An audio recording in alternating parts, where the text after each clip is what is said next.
What is going on, beautiful people? Welcome to another episode of the Narcissist Code. I'm your favorite self-aware narcissist, Mr. Lee Hammock, better known as Mental Healness across all social media platforms. If this is your first time seeing my face or hearing my voice, I'm a diagnosed narcissist, and I use my platform on social media to raise awareness for NPD, get more people into therapy, and also validate the victims and survivors of said disorder. That's a mouthful, isn't it?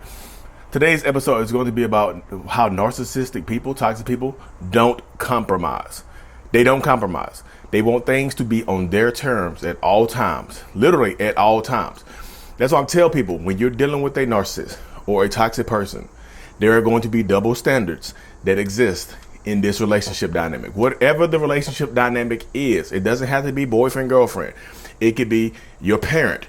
It could be your child. It could be your siblings. It could be your family member, your cousins. It could be your friends, your coworkers, your bosses, whoever is the narcissistic, toxic person in your life. The double standard with that person is going to exist.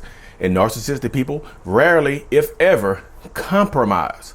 They just don't want to compromise. They want things to So y'all, I'm a narcissist. I still have narcissistic personality disorder. I use the words they and we interchangeably. So I'll say they, sometimes I'll say we, but narcissistic people don't like to compromise. Like, we need things to work out to our benefit at all times. Or else we feel unprotected. We feel unguarded. We feel like things can explode at any time. You know what I mean? So that's why a lot of narcissistic people are out for control. They want to control literally every single thing about every single situation and every single person in their life. They just do. You know what I mean? I know y'all see me sweating and whatever because I just got out the shower and it's humid down here. And I'm down here filming in my basement, and my neighbor, their house is right beside mine. So it looked like I'm filming their house, but I'm filming me. So, but yeah, on their terms. Even if the narcissistic person, so what I mean by on their terms, on our terms or whatever, even if that narcissistic person, that toxic person does something bad to you and you forgive them and you take them back, it's still going to be on their terms. Even if that person has treated you terribly, you take them back, boundaries are going to be set on you. You're going to try to set your own boundaries or whatever. And typically narcissistic people might follow those boundaries or abide by those boundaries or those rules or whatever for a little bit. But eventually the dynamic is going to switch, and they're going to be the ones who are in charge of the power dynamic. They just are. That's how narcissistic people, that's how the mind works of a narcissist, y'all. It's just true. So many people try to push back on it and try to make it work with narcissistic people that are not working with themselves, that are unaware of the things that they have going on. It's just a treacherous road, y'all. So many people try to get back. You'll find out about narcissism, right? This is what I'm seeing a lot of now. People will find out people will find out about narcissism.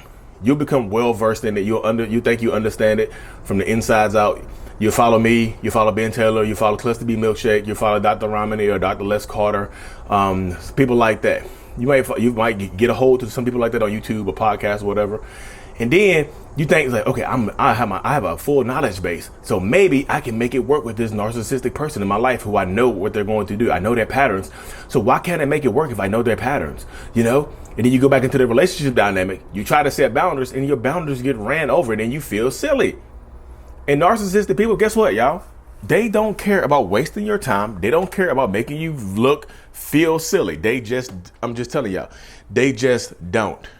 They absolutely do not care about how you look and how you feel about the circumstance, about the relationship and whatnot. They just don't. I keep telling people that repeatedly over and over again. Y'all moving around trying to get a better angle. Yeah, they tell people that repeatedly over and over again that it doesn't get better with narcissistic people.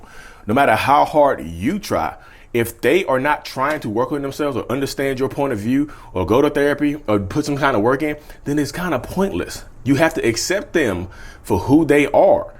And who they are is probably somebody that you don't really care about, somebody that you don't really like, somebody that you probably want to be with out of convenience for some kids or some love or whatever. It's me personally, I don't think it's love.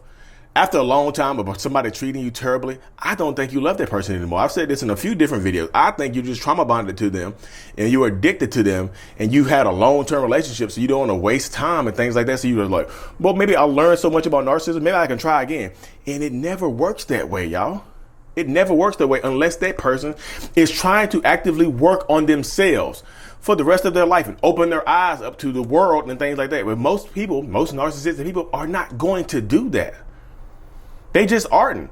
And the ones that aren't, you'll give them a second, third, fourth, 15th chance and you end up looking silly and you wasted more time.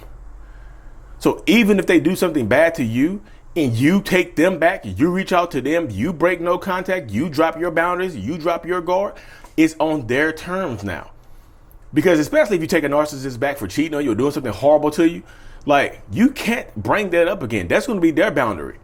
Every time you bring that up or try to get some resolution from an event that happened 3, 4, 5 years ago or 3, 4, 5 times, some cheating or whatever, why you still friends with the girl you cheated on me with? Oh, why you still worried about it? Like, that cheating was 6 months ago. You still gonna hold it against me? Why'd you take me back if you're gonna hold it against me? You see, you should have just left me alone. We should have just stayed apart. We were better apart. I could do blah, blah, blah, blah, blah. Blah, blah, blah. Boop, boop, boop. Beep, beep, beep. Y'all know how it goes. I feel like I keep telling people the same thing over and over again. People don't like, y'all.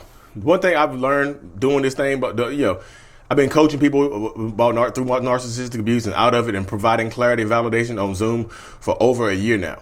One thing I've come to see a lot more of is people don't listen. You don't listen. The trauma bond is like the trauma bond plugs your ears up like you going swimming or something like that. Like you trying to protect, you got an ear infection. Like, hey, don't let water get into your eardrum. You plug your ears full of stuff and you hear what you want to hear and you go back and try to take the information and go back into a toxic situation where you are not in control. If you could willingly go back into a toxic situation, you are not in control. I know it seems like it. Well, I'm willingly going back into it. You're willingly going back into it under the guise of control, but you're not in control because narcissistic people like myself, we want control. We are gunning for control. We are aiming for control of the situation. No matter what happened, we're back together.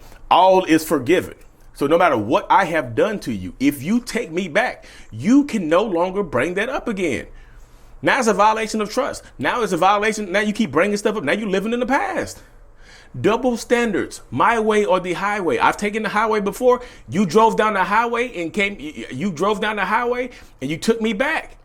My way or the highway. Stay off the highway. Get out the car. I'm just telling you, so many people get into these dynamics and you want to change the narcissist. I get it. Yeah, trust me, I get it. I do get it. You're in love. You don't want to waste time. You want to get him a third, 15th chance, whatever. I understand it, but it's going to be on their terms. Narcissistic people are going to do whatever it takes to flip the dynamic to feel like they're in control of the situation again.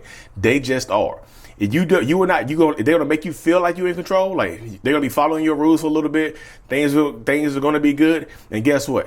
The second you get out of line, guess what happens? They revert back to their old behaviors and they got you. They got you because now guess what? Y'all got another baby on the way. Y'all done bought a house together. Y'all done moved in together again and signed a lease together. Guess what? They found some way to get you trapped and they mess with you. I'm telling you, narcissistic people are going to use you for what they can get out of you once you understand that. Once you understand narcissism and you understand that they're going to get what they want to out of you now, you're making the choice to go back in it. I know the trauma bond is there. I know the trauma bond exists, but you're actively making the choice. The trauma bond is not like dragging you back into the relationship. It's your trauma bond. That means you are choosing to go back into the relationship. I know, I understand it, but you have to break the trauma bond. So many people have broken it. Why can't you? Why can't you? So many people have broken the trauma bond and are living great lives. Why can't you? Because if you go back into the dynamic, it's going to be on their terms. Whatever the dynamic is, if it's your parent that you cut contact with, if it's your kids you cut contact with, if a boss or whatever you're trying to go back to the job, whatever, your brothers, siblings, whatever, friendships, whatever, is going to eventually be on their terms. If you accept them back into your life in some way, shape, or form, it's going to flip back into some way, shape, or form on their terms. It just is. I know a lot of people don't want to hear that, but that's just the way it goes, y'all. That is absolutely the way it goes. So if you are dealing with a narcissist or toxic person and you continuously taking this person back on their terms, the double standards do exist, y'all. They really, really do. So y'all, I do have to hop over here. I got a one-on-one here starting in exactly 1 minute, less than 1 minute. But July 23rd, this week, July 23rd, 2022, going to be the live in-person meet and greet in Durham, North Carolina. Come through. Me, Raw Motivations, Kerry McAvoy, Lisa Sunday. Going to be having a good time out there at the Honeysuckle at Lakewood. I'm posting more information about it. Stay tuned for more. Like and subscribe for more. Mental Healness is out. Peace.